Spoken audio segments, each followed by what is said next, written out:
श्री स्वामी समर्थ एक रहस्यमय गुरुवार आणि स्वामी समर्थांचा संकेत. कधीकधी आयुष्यात असा क्षण येतो जेव्हा माणसाला वाटतं की आता सर्व काही संपलं आहे. प्रत्येक दार बंद झालं आहे, प्रत्येक माणूस साथ सोडून गेला आहे.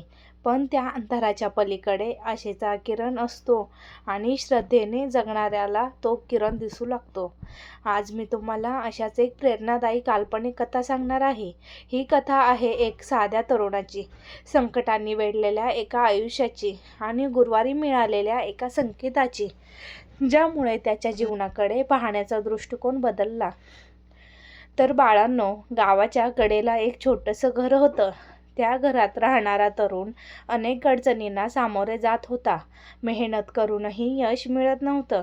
घरची परिस्थिती कठीण होती. प्रत्येक दिवस नवी चिंता घेऊन उगत होता. एकामागून एक अपयश असल्यामुळे त्याचा आत्मविश्वास कमी होत चालला होता.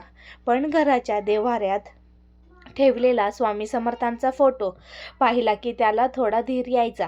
तो शांतपणे नमस्कार करायचा आणि म्हणायचा, स्वामी, मला योग्य मार्ग दाखवा, मला धीर द्या, माझे प्रयत्न वाया जाऊ देऊ नका.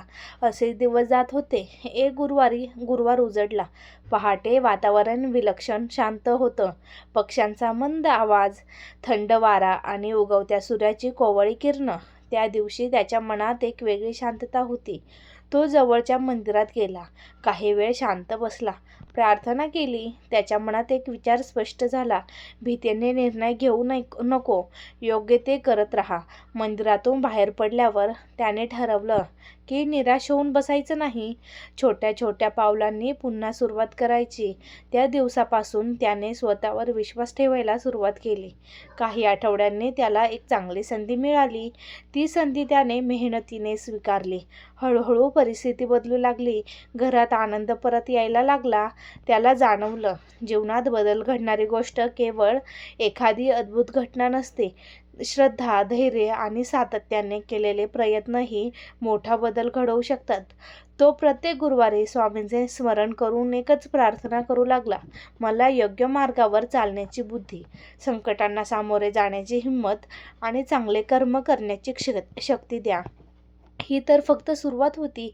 पुढे त्याच्या आयुष्यात एक घटना घडली जी त्याला आयुष्यभरासाठी एक मोठा धडा शिकवत होती. तर मित्रांनो, श्रद्धेची खरी परीक्षा. त्या गुरुवारानंतर काही दिवस सर्व काही सुरळीत चालल्यासारखं वाटत होतं. मनात पुन्हा आशेचा दिवा पेटला होता. पण जीवनात प्रत्येकाची परीक्षा घेतच. एक सकाळी अचानक त्याला समजलं की ज्या कामावर ज्याने विश्वास ठेवला होता ते काम बंद होणार आहे. पुन्हा एकदा चिंता त्याच्या मनावर घर करू लागली. हे माझ्याच बाबतीत का घडतं? हा प्रश्न त्याला सतावला. त्या संध्याकाळी तो शांतपणे देव्हाऱ्यासमोर बसला. स्वामी समर्थांच्या प्रतिमेकडे पाहत त्याने डोळे मिटले. कोणताही चमत्कार मागितला नाही, फक्त एवढीच प्रार्थना केली, स्वामी, मी संकट दूर करा असं मी म्हणत नाही, पण पेलण्याची शक्ती द्या. त्या दिवसापासून त्याने एक नियम केला. रोज पहाटे उठायचे, प्रार्थना करायची आणि दिवसभर प्रामाणिकपणे प्रयत्न करायचे. दिवसागणिक त्याच्या मनात आत्मविश्वास वाढू लागला. एक गुरुवार पुन्हा आला. तो मंदिरात गेला. तिथे एक वयोवृद्ध भक्त शांतपणे बसून नामस्मरण करत होते. त्यांनी त्याच्याकडे पाहून हसत एवढं सांगितलं, संकट म्हणजे शेवट नसतो, अनेकदा ते नव्या सुरुवातीचं दार असतं. त्या साध्या शब्दांनी त्याच्या मनाला मोठा बदल घडवला. घरी परतल्यावर त्याने जुन्या कागदपत्रांची मांडणी सुरू केली. अनेक दिवसापासून पुढे ढकललेलं एक अर्जाचं काम त्याने पूर्ण केलं. काही दिवसांनी त्याचं अर्जाबद्दल फोन आला. मुलाखतीची संधी मिळाली. मुलाखतीच्या दिवशी त्याच्या मनात भीती होती, पण यावेळी ती भीती त्याच्यावर राज्य करत नव्हती. त्याला आठवत होतं, श्रद्धा म्हणजे प्रयत्न सोडणं नाही, श्रद्धा म्हणजे प्रयत्न करत राहण्याची ताकद. मुलाखत अपेक्षेपेक्षा चांगली झाली. काही दिवसांनी त्यांची निवड झाल्याचा संदेश आला. त्याच्या डोळ्यात आनंदाश्रू आले.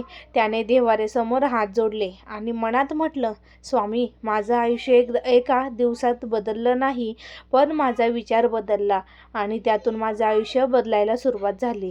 त्या रात्री त्याला जाणवलं की प्रत्येक गुरुवार हा फक्त आठवड्याला एक दिवस नाही, तो स्वतःकडे नव्या नजरेने पाहण्याची संधी आहे. पण कथा इथेच संपत नाही, कारण काही महिन्यानंतर त्याच्या आयुष्यात अशी एक घटना घडली जिने त्याची श्रद्धा, धैर्य आणि माणुसकी तिन्हींचा अंतिम परीक्षा घेतली. तर बाळांनो, एक रहस्यमय गुरुवार आणि स्वामी समर्थांचा संकेत. नोकरी मिळाल्यानंतर आयुष्य पूर्ण रुळावर येऊ लागलं होतं. घरात आनंद परतला होता. अनेक महिन्यानंतर त्या घरात हसण्याचे आवाज ऐकू येत होते. आईच्या चेहऱ्यावर समाधान दिसत होतं. वडिलांच्या कपाळावरील चिंता कमी झाली होती. पण जीवनाचा प्रवास सरळ रेषेत कधीच चालत नाही. एके दिवशी अचानक कंपनीत मोठे बदल झाले. अनेक कर्मचाऱ्यांची बदली झाली. काहींची कामं कमी झाली. पुन्हा एकदा अनिश्चितपणे ढग दाटून आले. त्या रात्री त्याच्या मनात अनेक प्रश्न होते. पुन्हा तेच संकट, पुन्हा तीच परीक्षा. तो शांतपणे देवाऱ्यासमोर बसला. स्वामी समर्थांच्या प्रतिमेकडे पाहिले. यावेळी त्याने कोणतीही मागणी केली नाही. फक्त काही क्षण शांत बसून स्वतःचा मनाचा आवाज ऐकला. दुसऱ्या दिवशी गुरुवार होता. पहाटे तो मंदिरात गेला. मंदिरात फारशी गर्दी नव्हती. घंटांचा मंद आवाज वातावरणात घुमत होता. तो काही वेळ नामस्मरण करत बसला. तेवढ्यात एक लहान मुलगा आपल्या आईचा हात धरून मंदिरात आला. मुलाच्या चेहऱ्यावर निरागस हास्य होतं. तो देवासमोर हात जोडून म्हणाला, देवा, माझ्या आईला नेहमी हसत ठेव. त्या साध्या प्रार्थनेने त्याच्या डोळ्यात पाणी आलं. त्याला जाणवलं, तो इतके दिवस फक्त स्वतःच्या अडचणी पाहत होता, पण जगात अनेक लोक त्याच्यापेक्षा मोठ्या संकटामध्येही आशा जिवंत ठेवून जगत होते. त्या दिवसापासून त्याने एक छोटा संकल्प केला. दर आठवड्याला एखाद्या गरजू व्यक्तीला शक्य तितकी मदत करायची. एखाद्याला अन्न द्यायचं, एखाद्याचं मन ऐकून घ्यायचं, एखाद्याला नोकरीची माहिती द्यायची किंवा एखाद्या विद्यार्थ्याला पुस्तक द्यायची. हळूहळू त्याच्या आयुष्यात एक वेगळा आनंद निर्माण झाला. त्याला समजलं, स्वामींची कृपा म्हणजे केवळ आपल्या इच्छा पूर्ण होणं नाही. स्वामींची कृपा म्हणजे योग्य विचार, योग्य कृती आणि संकटातही धैर्य न सोडण्याची शक्ती मिळणं. काही महिन्यांनी त्याने मागे वळून पाहिलं. ज्या संकटामुळे ते खाली खचले होते, त्याच संकटाने त्याला अधिक मजबूत बनवलं होतं. तो प्रत्येक गुरुवारी मंदिरात जाऊन एकच प्रार्थना करू लागला, स्वामी, सुखात नम्र राहू दे, दुःखात धैर्य दे आणि माझ्या हातून नेहमी चांगलं कर्म घडू दे. त्या दिवशी मंदिरातून बाहेर पडताना त्याच्या मनात एक गाढ शांतता होती. त्याला कोणताही मोठा चमत्कार दिसला नव्हता, पण त्याला स्वतःमध्ये झालेला बदल दिसला आणि कदाचित तो सर्वात मोठा चमत्कार होता. तर मित्रांनो, काळ पुढे सरकत होता. प्रत्येक गुरुवारी मंदिरात जाणं, नामस्मरण करणं आणि मनापासून प्रार्थना करणं हा त्याच्या आयुष्याचा भाग बनला होता. एके दिवस त्याच्या आयुष्यात असा आला जो तो कधीच विसरू शकला नाही. तो गुरुवार होता. पहाटे 3च्या सुमारास त्याला अचानक जाग आली. बाहेर पूर्ण शांतता होती. आकाशात चांदणे होते. त्याच्या मनात एकच विचार आला, आज मंदिरात लवकर जावं. कसलंही कारण नव्हतं, तरीही त्याने अंघोळ केली आणि शांतपणे मंदिराच्या दिशेने निघाला. मंदिरात पोहोचल्यावर फक्त पुजारी आणि 2-3 भक्त होते. त्याने स्वामी समर्थांच्या चरणी डोकं ठेवलं आणि डोळे मिटले. त्याच्या मनात कोणतीही इच्छा नव्हती, फक्त एक प्रार्थना होती, स्वामी, माझ्या हातून कुणाचंही वाईट होऊ देऊ नका. माझा अहंकार वाढू देऊ नका. संकट आलं तर धैर्य द्या, सुख आलं तर नम्रता द्या. त्या क्षणी त्याच्या मनाला विलक्षण शांतता लाभली. मंदिरातून बाहेर पडताना त्याने पाहिलं, एक वृद्ध व्यक्ती मंदिराच्या पायऱ्याजवळ बसलेला होता. त्यांना चालायला त्रास होत होता. तो लगेच त्यांच्या जवळ गेला. त्यांना आधार दिला, पाणी दिलं, त्यांना घरी पोहोचण्याची व्यवस्था केली. वृद्धांनी हसत एवढंच म्हटलं, बाळा, देव माणसाच्या रूपाने मदत करतो. ही वाक्य त्याच्या मनात कायमची कोरली गेली. त्या दिवसानंतर त्याला समजलं, स्वामी समर्थांची खरी भक्ती म्हणजे केवळ मंदिरात जाऊन नामस्मरण करणं नाही. खरी भक्ती म्हणजे दुःखी माणसाला धीर देणं, भुकेल्याला अन्न देणं, हताश माणसाला आशा देणं आणि प्रत्येक परिस्थितीत प्रामाणिकपणे जगणं.